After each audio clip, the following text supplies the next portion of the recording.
Silat merupakan institusi tidak formal orang Melayu kan, daripada dulu lagi, di mana istilah yang kita faham kebanyakannya kan, yang dari pelbagai aliran yang ada di alam Melayu atau di tanah Melayu ni, guru tidak menjadi murid, tapi murid yang menjadi guru. Itu istilahnya, di mana tidak ada satu skema atau satu badan silibus yang khas yang menceritakan bab persilatan ni. Dan sudah tentu berdasarkan perguruan yang ada itu, di segi kerahsiaannya, lain-lain perguruan, lain-lain syaratnya, lain-lain aliran, lain-lain dia punya permintaan.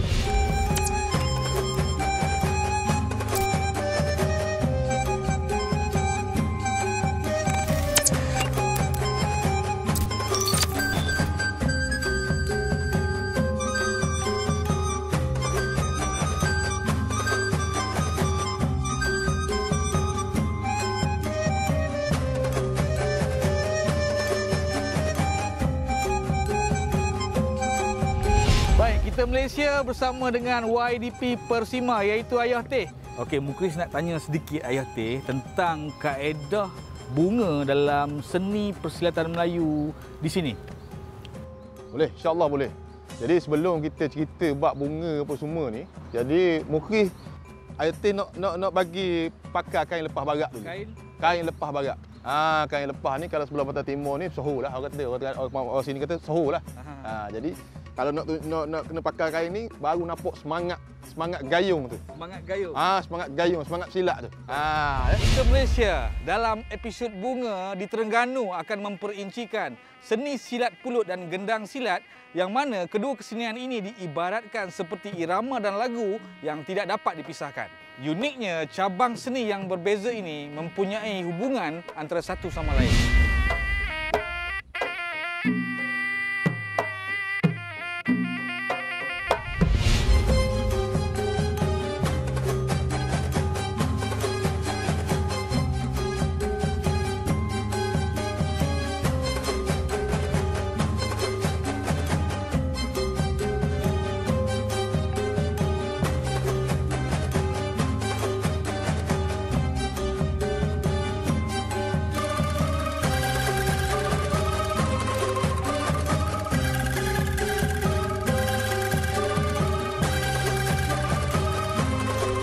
Okey, kita bersama Ayah Teh.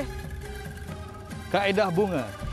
Kaedah bunga yang kita boleh lihat dalam silat Melayu ni, terutama di sebelah Pantai Timur ni, kita boleh tengok dalam silat tari, dalam silat puluk. Jadi dikatakan silat original yang berasal di kawasan Pantai Timur ni. Kaedah bunga ni dia ada kaedah dia. Contoh, mesti ada belah, tikang, parah, lakor sembah, pecopak. 6 perkara tu wajib ada. Dan kaedah ni sebenarnya diciptakan pada zaman Kesultanan Melayu dulu. Diciptakan oleh raja-raja dan pembesar-pembesar istana untuk menyatukan silat-silat ni supaya dapat bermain, dapat bersilat antara perguruan-perguruan lain. Sekiranya perguruan daripada luar negeri pun, kalau dia belajar kaedah rukun silat ni, rukun silat bunga ni, maka dia boleh bermain bersama-sama. Tak ada masalah. Jadi tak ada orang kata nak balah, nak apa, pasal dalam kaedah silat bunga ni ataupun silat puluk di tempat kita ni, dia tak ada istilah siapa kuat, siapa menang, siapa kalah. Tak ada istilah tu. Jadi pasal tu dia yang pertama sekali, 6 rukun tu wajib kena tahu. Yang pertama, lakor sembah. Yang kedua, pecopak, pecah gelombang ataupun belilik, tikang, belah, parah. Wajib kena ada. Bila tahu 6 perkara ni, maka boleh bermain. Siapa-siapa dia pun boleh bermain. Pasal tu dalam kaedah silat bunga ataupun silat puluk ni, yang ada 3 negeri. Di Terengganu, Kelantan, Kedah. Dan 3 negeri ni boleh bermain. Pasal tahu rukun dia. Dan rukun ni diciptakan dia oleh golongan-golongan istana dulu. Untuk menyatukan silat-silat ni dapat bermain dan buat persembahan di istana-istana. Di zaman itu. Kaedah bunga ni, dia dalam di sebelah Pantai Timur ni, kaedah bunga ni digelarkan silat puluk lah. Maksudnya di sebelah luar kita akan panggil silat bunga. Kaedah menggunakan tari yang berbentuk bunga, dan di sebelah Pantai Timur ni kita gelarkan itu silat puluk. sebelum kita bercerita tentang silat puluk ni, dia sebenarnya pada zaman dulu ni silat puluk ni tidak ada nama silat puluk. Yang mendapat gelaran silat puluk ni suatu dulu, tiap kali kenduri, orang kawasan Pantai Timur ni akan manggilkan makan puluk. Masuk makan puluk. Setiap kali balik daripada kenduri, guru-guru ni akan diberikan sekepal puluk. Untuk hadiah sebagai pada guru-guru ni. Dan suatu tu puluk ni mahal. Nilai puluk tu mahal. Jadi bila hadiah sebagai puluk tu satu kebanggaan masa tu. Dulu. Satu kebanggaan masa tu. Jadi dia lekatlah sehingga sekarang nama silat tu adalah silat puluk. Dan tidak diubah sampai sekarang. Sebenarnya tak timbul pun nama silat puluk ni. Bila kerana gelorang daripada hadiah orang kampung ni, setiap kali kenduri dapat bekal silat puluk, maka diberi gelorang untuk silat puluk.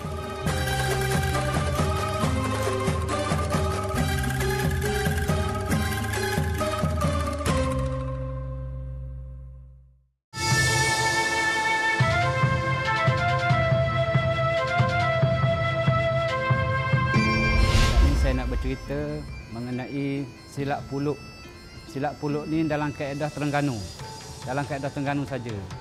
Yang mana kita bermain ni di hadapan sultan, baginda sultan, sama ada kita menyambut baginda sultan ataupun meraihkan baginda sultan ataupun mengadakan persembahan. Jadi dalam kaedah-kaedah tu ada perbezaan di antara menyambut baginda sultan dengan menyambut pengantin. Pengantin pun raja juga, raja sehari.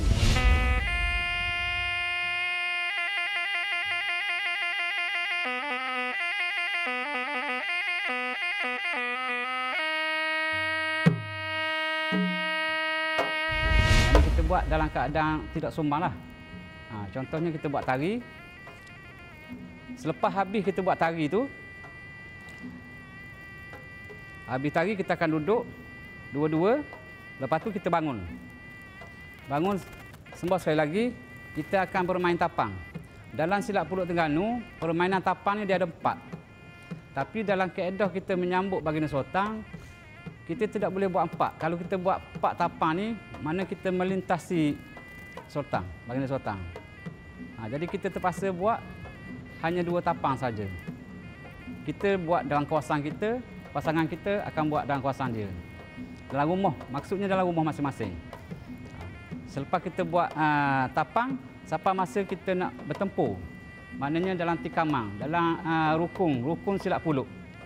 Rukun silat puluk ni dia ada dalam 4 ataupun 5 gitulah. Tapi kita tak boleh buat sepenuhnya di depan baginda sultan. Sebabnya masa kita terhad. Lepas tu kita meraihkan sultan, jadi tak boleh lama lah. Gitu. Kita tikam. Apabila pasangan kita tikam, kita menyambut tikamang tu, menyambut mesti kita menghadap kepada sultan. Kita tidak boleh ke sini. Maknanya kita membelakangi sultan. Dalam kaedah puluk Terengganu dia panggil kurang ajar. Itu kurang ajar. Kita mesti menghadap pada sultan. Banyak mana nak main buah pun mesti menghadap pada sultan. Tanda kita hormat sebab hari itu hari dia. Itu tikam. Sama juga kita belah. Belah pun mesti kita sambut belahan dia menghadap kepada sultan. Maknanya gitu. Kita tak boleh. Satu lagi pula, dalam permainan silat puluk ada yang akak kaki. Tapi dalam permainan menghadap sultan ni, kita tak boleh akak kaki. Contohnya, tak boleh. Dia panggil kurang ajar. Dalam majlis tu. Itu majlis baginda sultan. Kita kena hormat. Gitulah sebersikit. Dalam kaedah buat persembahan di hadapan baginda sultan. Okey, natijah dia kalaulah baginda sultan murka dengan permainan kita, maknanya kita tidak akan berpeluang lagi untuk bermain di hadapan sultan sampai bila-bila. Lepas tu perguruan kita akan malu. Daripada perguruan kita malu, lebih baik kita pindah daripada kampung tu. Pergi duduk di kampung lain. Hubungan muzik silat dengan pesilat, dia merupakan satu perkara yang amat berkait rapat sangat-sangat. Bagai isi dengan kuku, memang rapat sangat-sangat. Main peranan penting belaka dua-dua tu. Orang gendang ni dia kena meraihkan orang silap. Kena mengiringi orang silap. Dan orang silap pun dia nak jakah tu, setiap jagahan dia tu, setiap lambayan tari dia tu, ia akan ikut irama, sunai. Bila jakah tu ia akan ikut gong. Dan gendang pun dia kena raih orang silap. Contohnya bila orang silap tu dia tengah buat laku sembah, gendang tak dia laju. Kena sutir-sutir sebab orang tengah buat tari sembah. Tari sembah ni dia bukan gaduh, dia tari sembah. Dia kena slow. Kena okey, irama dia. Gendang silap Terengganu ni dia samalah gendang baku tu gendang ibu, gendang anak, serunai, gong, 4. Dia ada 4 alat lah. Okay, gendang silap Terengganu ni dia yang saya pelajari dengan guru tua lah. Ia ada 3 jenis. Yang saya tahu, pertamanya serigi, butir serigi. Yang keduanya selayar berbunga. Yang ketiganya kubah berambak lah. Kubah berambak. 3 jenis paluang tu. 3 jenis peseng. Jenis.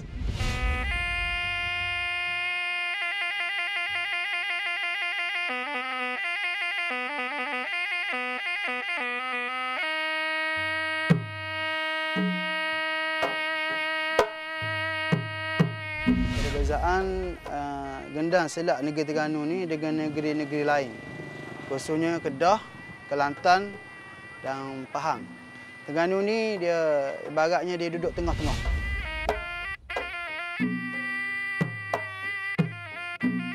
Dari segi setting suara gendang tu dia menghala ke Kedah. Sama cara macam Kedah. Dan cara palu pun sama macam Kedah, pakai tangan. Dia tak pakai kayu, tak pakai alat-alat lain. Tempo irama gendang silap Terengganu ni dia mempunyai persamaan pengaruh dia ke arah Kelantan. Sebab tu saya kata dia duduk tengah-tengah. Dari segi paluan dia, pengaruh paluan dia tu, irama dia tu menghala ke Kelantan. Dan adalah Pahang sikit-sikit. Sikit je lah, tapi banyak ke Kelantan.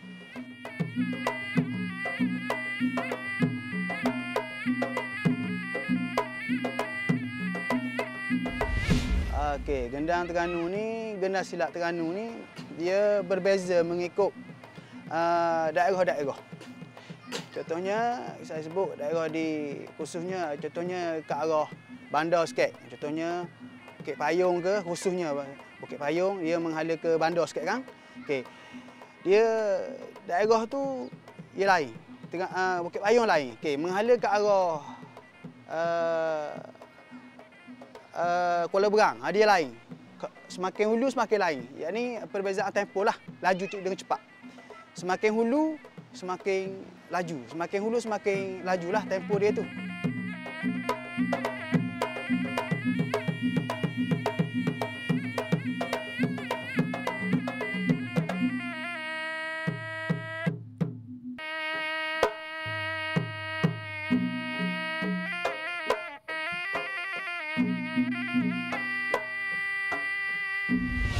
Benda ni tak tahulah secara khususnya, cuma dia terjadi semakin hulu ni semakin laju. Mungkin benda tu terjadi secara fitrahnya lah. Mungkin benda ni dah berlaku sejak daripada asal dulu lagi.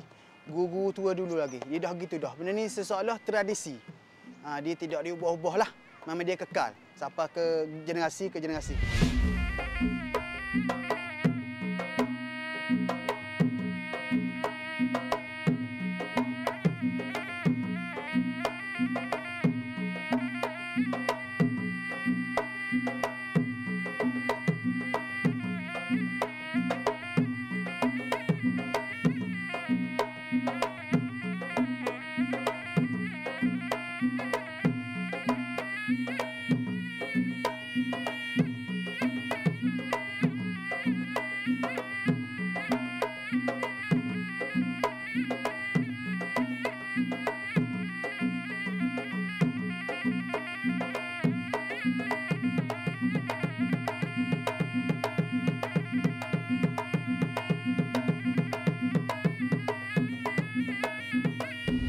Orang belaga dalam balai raya pun ni saya dah belajar juga dengan seorang guru tua tu.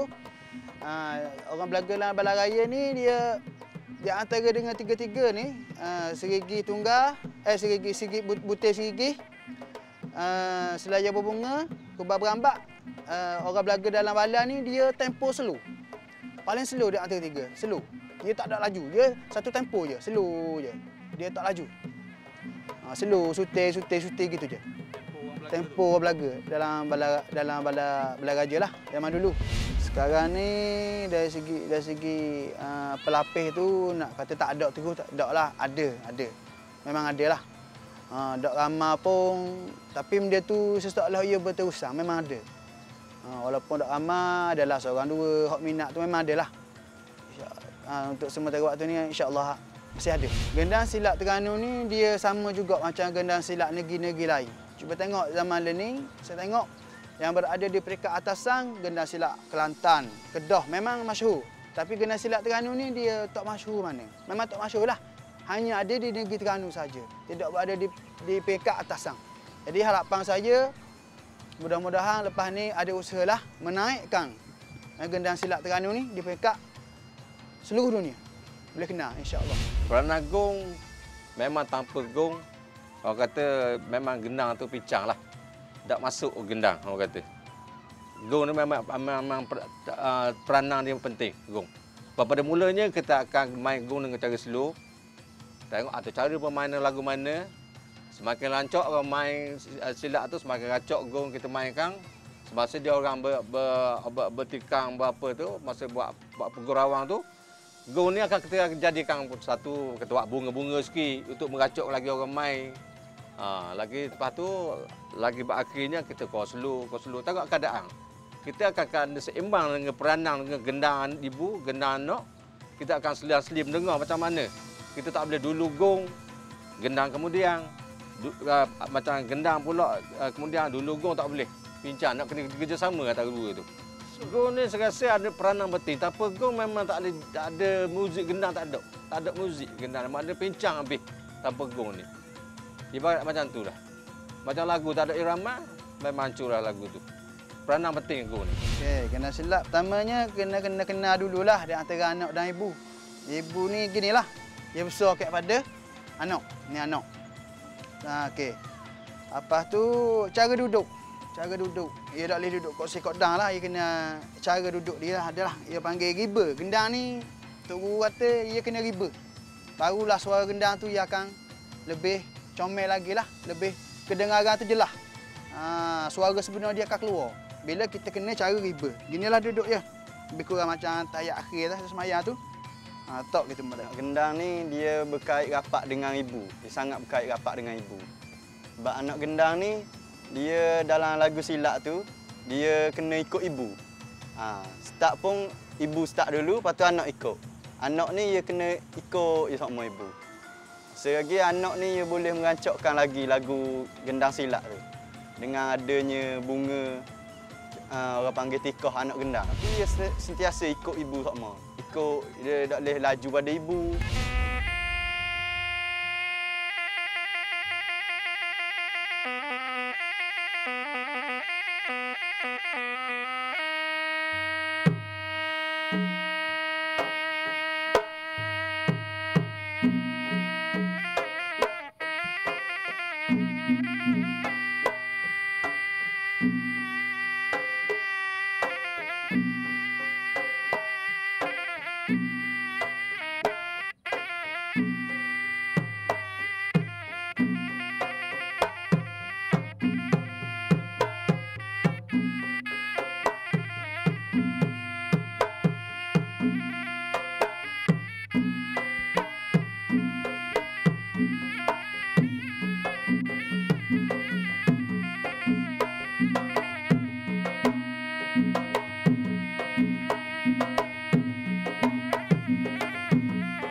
Thank you.